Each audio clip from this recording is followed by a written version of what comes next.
Women in whose families these mutations run need to be informed as early as possible whether they are carrying a defective variant of either gene. There are difficult but potentially life-saving choices to be made. An elective bilateral mastectomy in high-risk women reduces cancer incidence by 90%. At the same time, genetic screening can identify individuals in these families who have normal genes. This affords them the comfort of knowing they are not at increased risk.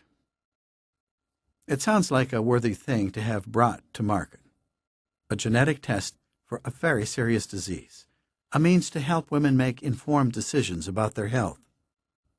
Why, then, is Myriad frequently portrayed as exemplifying all that is wrong when commerce is married to science? Myriad now has 9 U.S. patents covering BRCA1 and BRCA2, and in 2001 was granted one in the European Union, one in New Zealand, 4 in Canada, and 2 in Australia. In effect, the company now enjoys a global monopoly on these genes and worldwide control over how they are used. It is entirely reasonable that Myriad should make money from testing for BRCA1 and BRCA2 mutations. The company provides a valuable service and has invested a great deal of money to develop the test. But how much money should the company reasonably be making? Today, each test costs more than $2,700. At the same time, Myriad restricts academic researchers from using the BRCA gene sequences to develop alternative tests. And information about BRCA mutations gleaned from DNA sequencing among patients enrolled in academic research projects is withheld, even from the patients themselves. To do otherwise would be a diagnostic clinical use, infringing the Myriad patents. Myriad has lately made some concessions.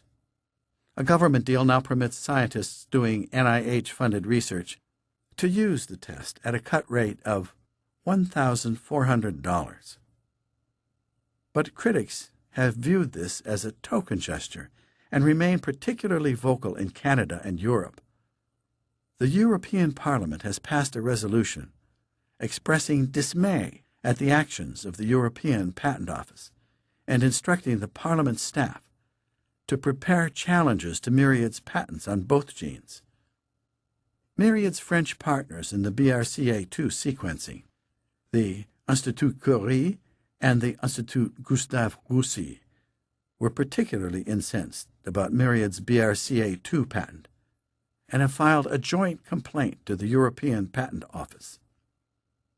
In any case, Myriad's monopoly may not be good for patients.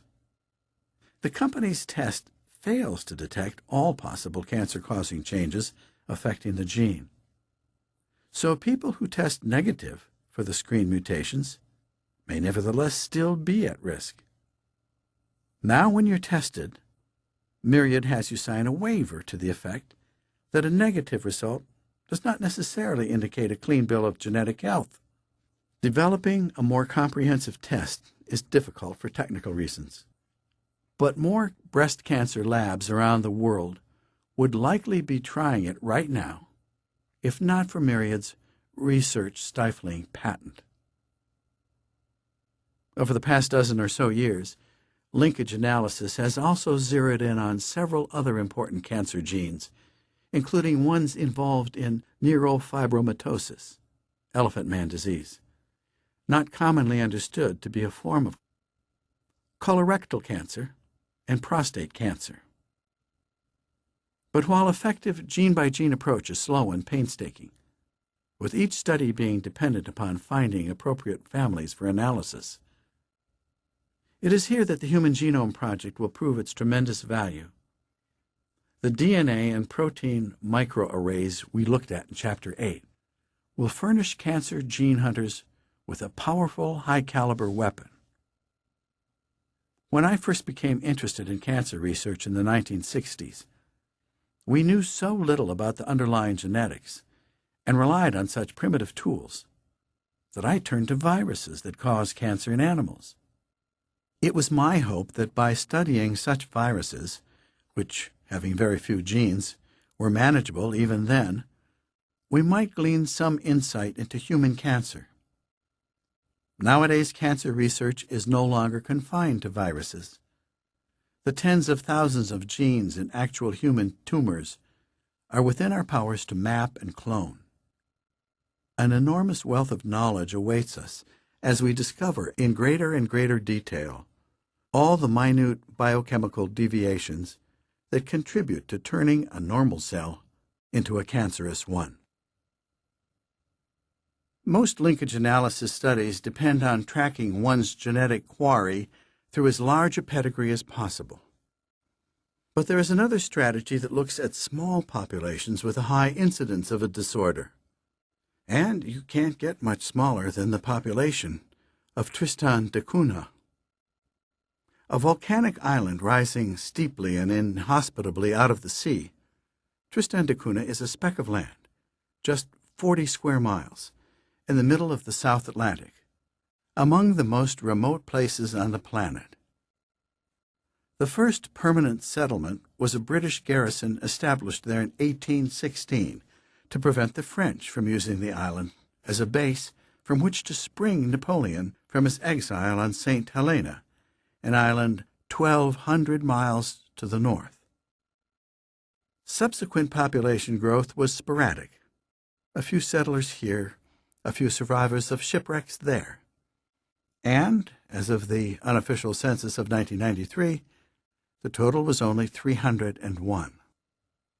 That year, a team from the University of Toronto went to the island to follow up on medical studies done on the islanders in 1961, when the entire population was evacuated to England because the island's dormant volcano had become temporarily active.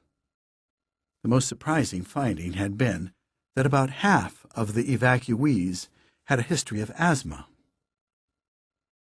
When the Toronto Genetics of Asthma program examined 282 of the inhabitants in 1993, they found that 161, 57%, showed some symptoms of asthma.